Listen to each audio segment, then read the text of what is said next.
How does safety, whether it's physical, emotional, or mental, impact the way we live our lives, impact the opioid crisis, and substance abuse?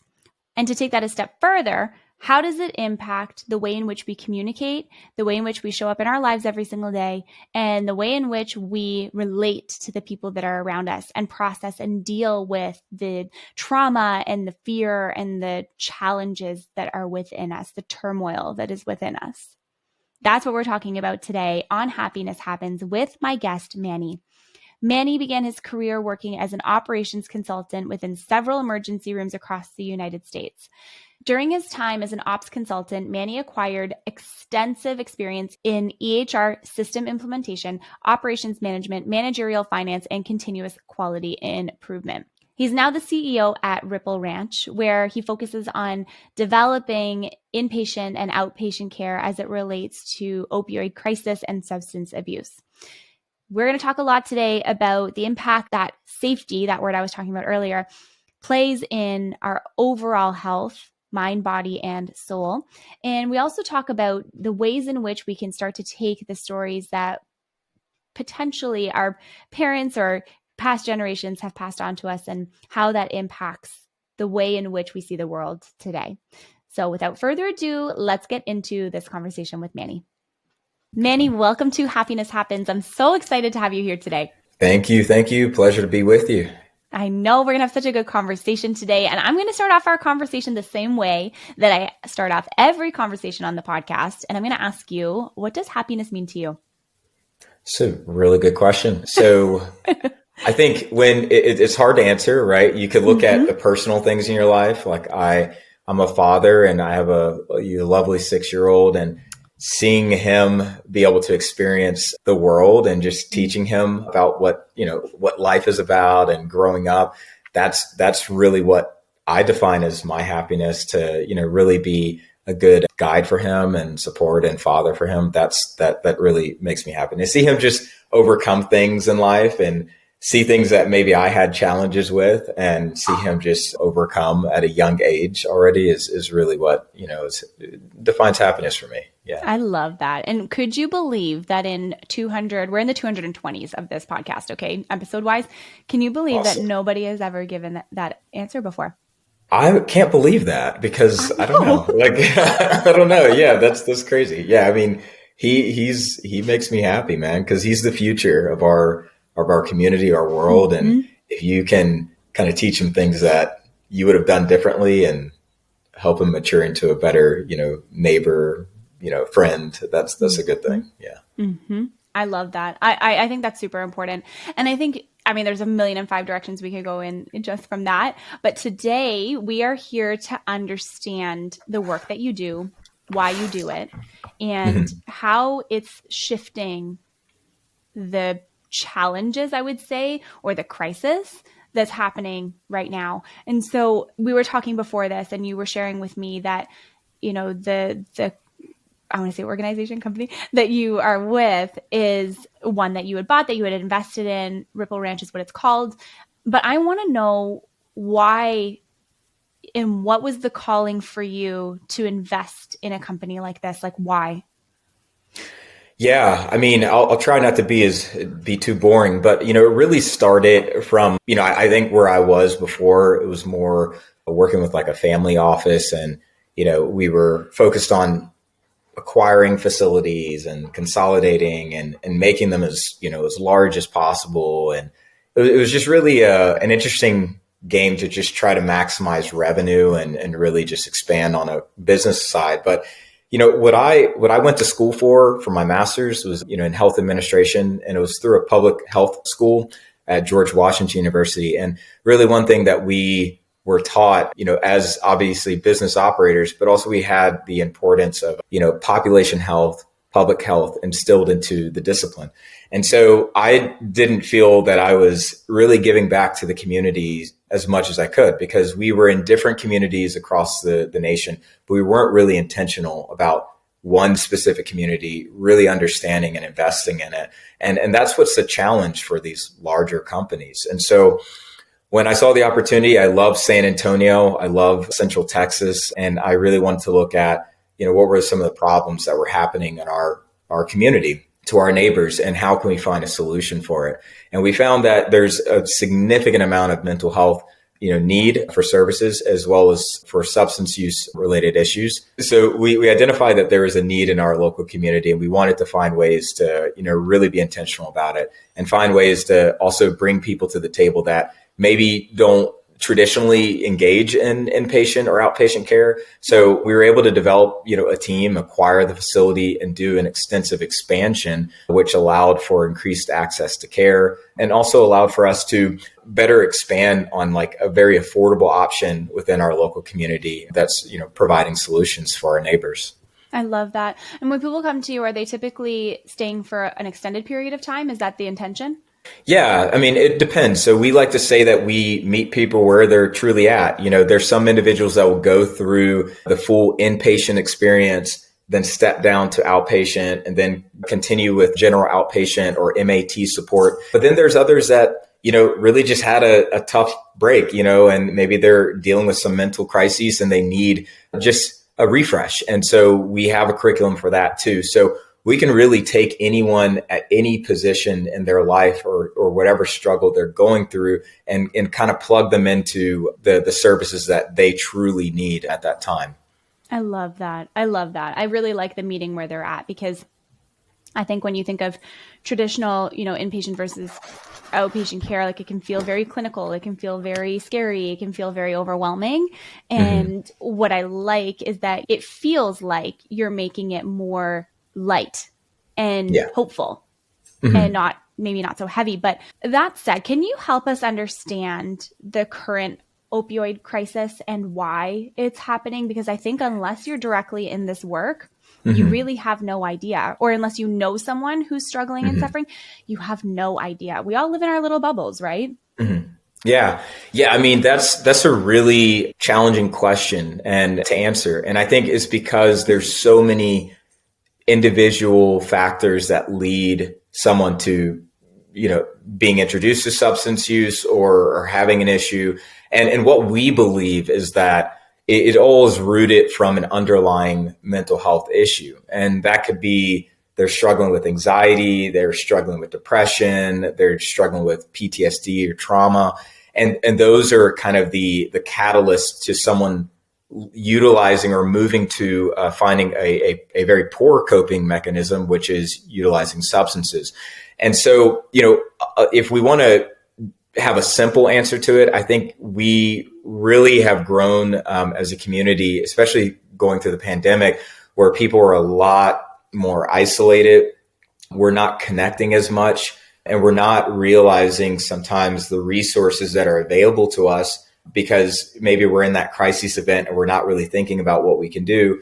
And people are unfortunately gravitating to really poor coping skills that lead to, the chronic issue of substance use disorder. But we do see in our program, in our facility, within our community as well, that there's just a high prevalence of co-occurring disorders. So there are people that have an underlying mental health issue that maybe hasn't been diagnosed or is exacerbated because of an issue in their life or crises. And it unfortunately leads them to, utilizing substances to kind of cope with that underlying pain or discomfort.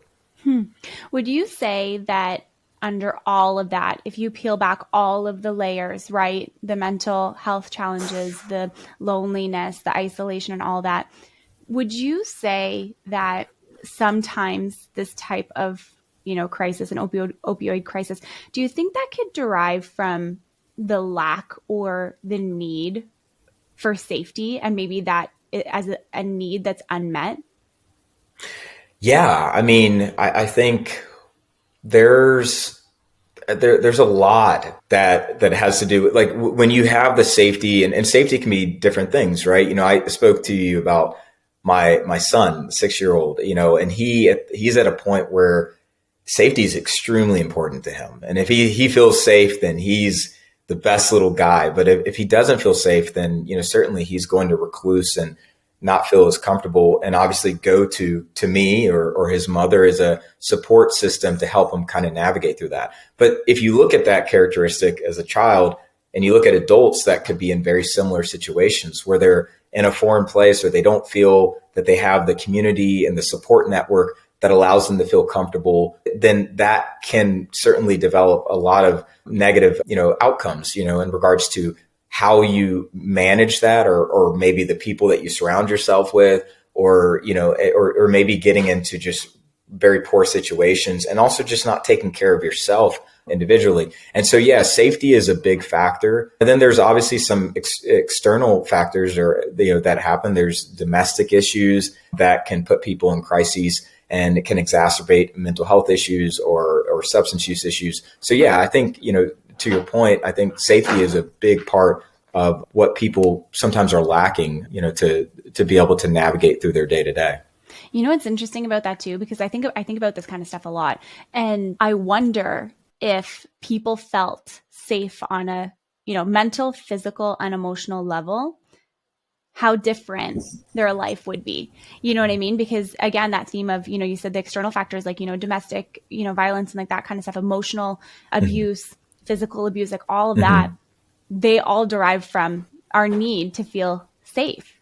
Sure. In our lives, which is so crazy. And so it's like, we feel like we, don't belong in a specific area, location, life, and it's like a way to sort of numb that pain of lacking safety. Absolutely. I don't No. know. And I think, to your point, I mean, I think another part of it is, we also have an adolescent program, and, what was interesting, from that population's viewpoint is that there were kids that were from seemingly well-to-do families, they had insurance, they were on commercial insurance or employee-sponsored insurance. So you would think that they have the resources to really navigate through whatever hurdles there were. But, we found that a lot of the kids, they didn't really feel safe in their environment, even with their family sometimes. And so that was an issue that was, pushing them away from the home, maybe getting them into crowds or to engage with individuals that did not have their best interest at hand. And so what that, tells us is that there's a common trend in our community where I think even as parents, if we're talking about just kids, we need to be more involved and in our children's friendships, who they're with, what they're doing, and be more engaged and more present. And I think, the today's society where we have everything's just so fast, we have technology, and we have, computers and phones and so many distractions. It's really healthy, honestly, just to disconnect and just be very present, with our loved ones and help them to navigate and understand what they're going through, and I think that's something that is missing today for sure. I think so too. And I also think there's this whole notion of, and this is like a completely different topic, but this whole notion of, parents, and as you're parenting, kids, like parents have gone through their own life trauma, right? Yeah. How does that projection of your own internal experiences or your own life experiences impact your kids? You know what I mean? Because you say, well, I don't want you to do this thing because it's not going to be safe, or it's not going to be good for you, or, why don't you do better in school, or like, why don't you do, but like, where is that coming from within your own self as a parent? And how are you, like, of course, every parent wants I don't have any children, but I am a daughter. And, of course, every parent wants what's best for their kids, but it's hard because while you want to raise your kids, at the same time, they have their own lived experiences and their own, views of the world and all of that. And so how much of your desire for them to, quote unquote, do well in life comes from your own worry about failure for them. And it puts a lot of extra pressure, I think, on kids. And then it can feel like a lot. And then you turn to substances to try and fill that void that's missing.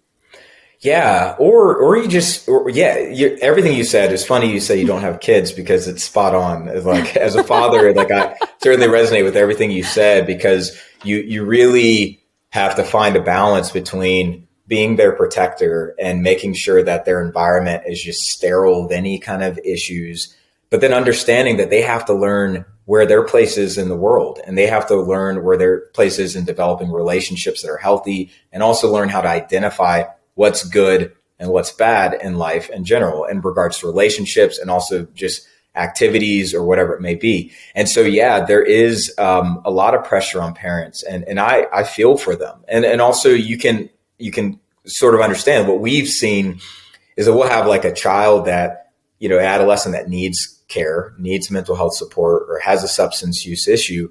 But then they have siblings that may be doing well. They have siblings that are doing well in school, that are, in extracurricular activities and really have a healthy environment. And they live in the same household, but they have very different experiences.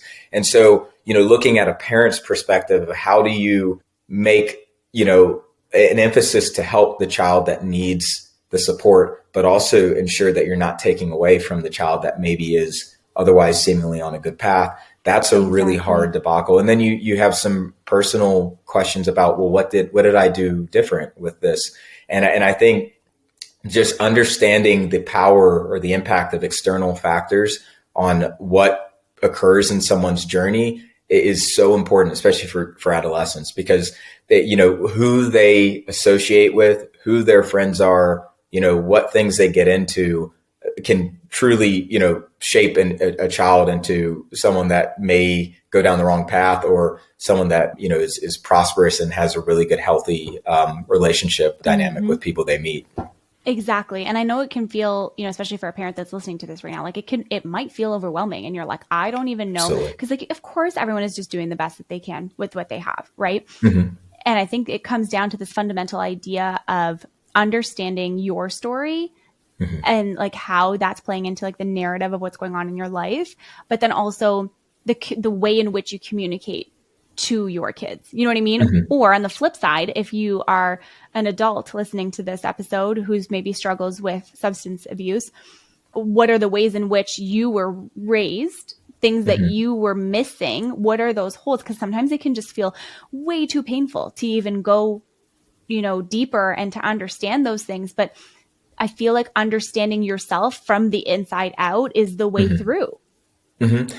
You're spot on, and you're bringing up a really good point, because I think why we created, Ripple Continuum, which is our outpatient wing, was really to allow for a space for adults and adolescents to really work on the things that are underlying. But specifically for adults, on the topic we were talking about, is that you're right. I mean, we need to do more interpersonal reflection and dissecting some of the things that are problematic or historically traumatic for us, because you do carry, unfortunately, that burden of trying to make the environment more healthy for your child or more healthy for your loved ones. And if you don't do the work yourself, then it's going to be extremely challenging to, number one, identify where things were not right, where they went wrong, and then also identify how you can make the experience, better for your child. And generational trauma is a real thing. We look at, that occur, and it is a big burden for that person who is carrying that trauma to really say, I want to be the one that makes this change. I want to be the one that makes this a better experience for my child. And it takes a lot of courage, and it is challenging. So yes, certainly if anyone hears that, I mean, just know that there are resources, and it's so important to work on yourself, because if you are strong and you have a good foundation, you're going to be so much of a better lighthouse, if you will, to guide your children through sometimes rocky waters. Exactly. What's interesting too, I was thinking about this as you were speaking. I was on a podcast interview once, being interviewed by somebody else. So last year I went through separation and divorce and what have you. And she had asked me this question, and she said, do you feel like you're starting over again? Like, do you feel like you're starting from square one? And like, that was a really painful process to go through. Right. Mm-hmm. Yeah. But I thought to myself, like, I never once felt like I was starting at the starting line all over again. Mm-hmm. You know what I mean? Like, the more work mm-hmm. you do on yourself, you start from a different place. So mm-hmm. I just thought it was so interesting, because from her perspective, it looked like I was starting over completely. And from my perspective, I was like, it's a launch pad into the next phase of life. It's the way we perceive it, right? Right. And you bring a really good point, because I had a similar conversation with a friend about that, because especially with like divorce, right? The way I like to look at life is it's a bunch of chapters, right? Some chapters are really good. Others are maybe not the best ones.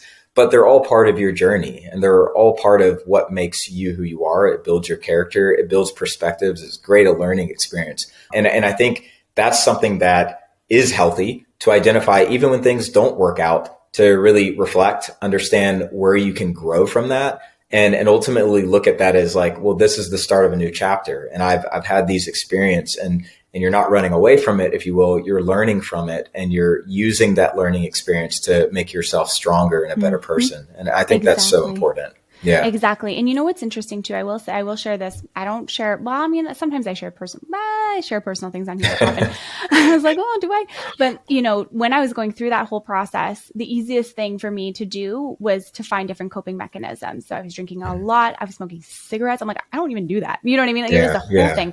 And it was because I didn't want to feel my way through it. And that was the easiest way. And then eventually I was like, no, I can't do this. You know what I mean? Like, I can't do this for my whole life. And it's hard because it's like, it's easy to do. You know what I mean? Like, it's easy to sort of want to feel numb in that way. Yeah. But I couldn't imagine where I would be now if I didn't.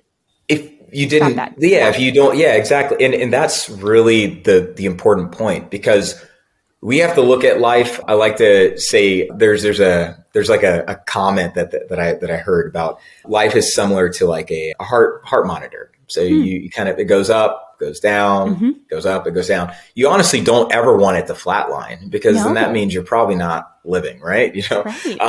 But you know, right. So life is about ups and downs, right? And so I think it's really important to feel both of those experiences. It's okay to be happy. It's okay to be overjoyed with, you know, excitement and have a really good life, but it's also very normal to not feel okay. And it's okay to identify with that and understand how to work through that. And I think if people work on developing the positive coping skills when they're not feeling so good, that's really a powerful growth opportunity for them. You know, even for me, you know, something I do is like, I meditate every day, and I look at, you know, all the things that I wasn't really happy about each day or the prior day. And I say, you know, what did I have control over? What didn't I have control over? And what can I do today to make it just a little bit better? And, you know, whether that means, you know, getting into breathing techniques, getting into yoga, or just, like I said, mindfulness and just being present and grounded, that's something that we should all work on, and not, you know, go to bad coping techniques, because that can ultimately turn into a habit that could be, you know, damaging for the person. So yeah, I think it's really important to, you know, identify when you feel that way, but also just apply a really good positive, you know, coping mechanism to manage through it. I love that. What would you say for someone who's listening to this, or maybe their loved one is struggling with some kind of substance addiction, if you will? What would you say to them as a first step to take, you know, a new step in a different direction?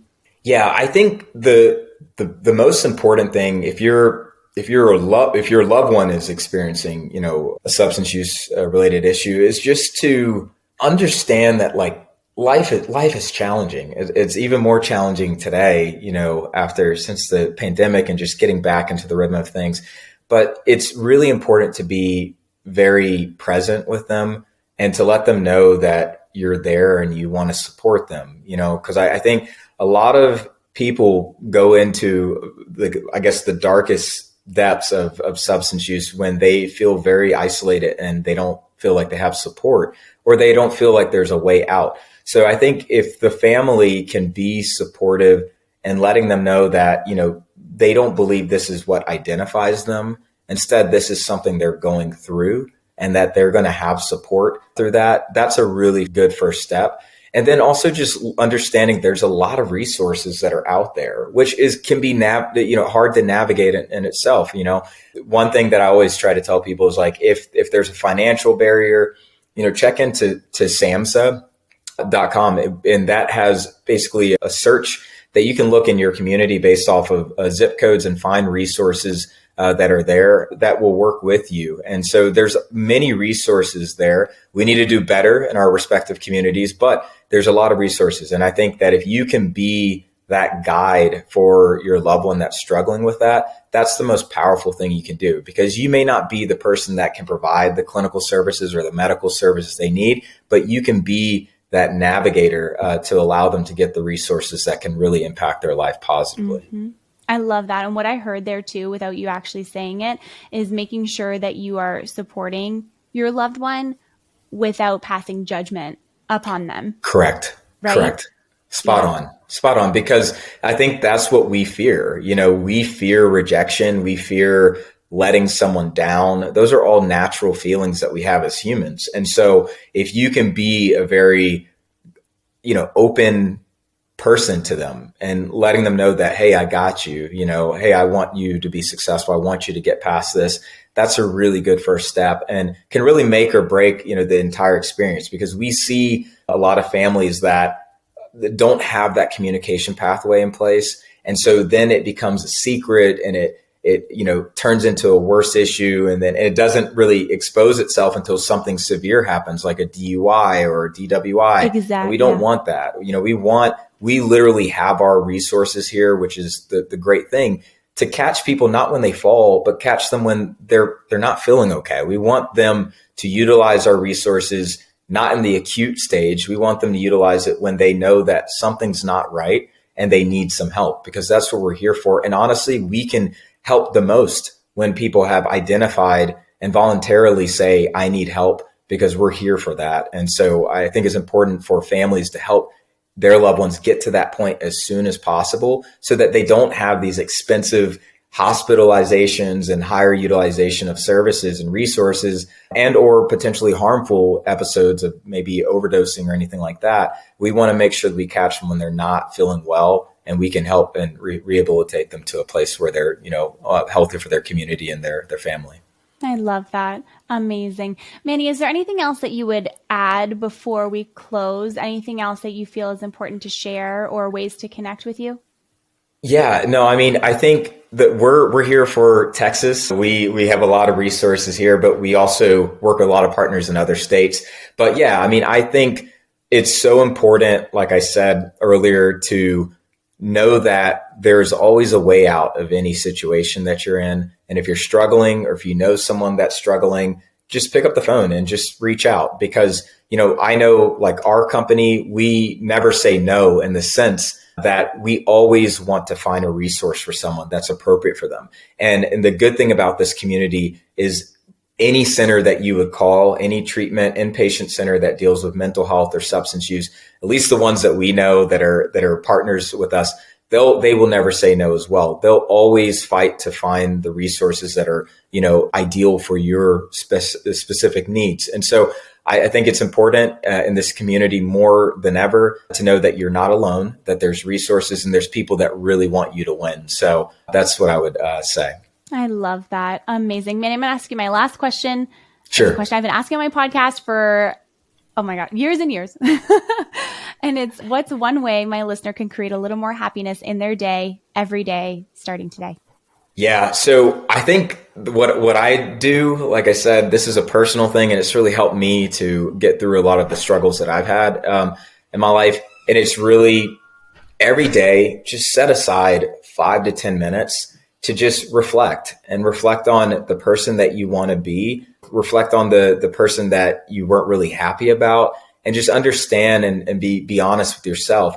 And my personal goal is that we should strive to always be 1% better in something every day. And if you can do that, the compound effect of that over the course of a year will be phenomenal for you as a person and your growth and your ability to connect with people. And so I always try to say 1%, because that's a really attainable goal. Like, we can at least do 1% better in something in ourself, and just understand that you're who you are. Your person is the most important person, and you have to make sure that you take care of yourself. Self-care is absolutely important. And the more that you prioritize that, I think you'll be able to be the better person for your loved ones and your friends and your family and all that. So I love that. Amazing. Thank you so much for being here today. Of course. Thank you so much for having me. You're so welcome. And thank you for tuning into today's episode on Happiness Happens. Be sure to check out the links below and connect with Manny and all of the things that he's doing. Connect with me as well. Let me know what you think about this episode. Let us both know what you think about the episode. I hope you have a beautiful day today. And remember that happiness happens when you're least expecting it.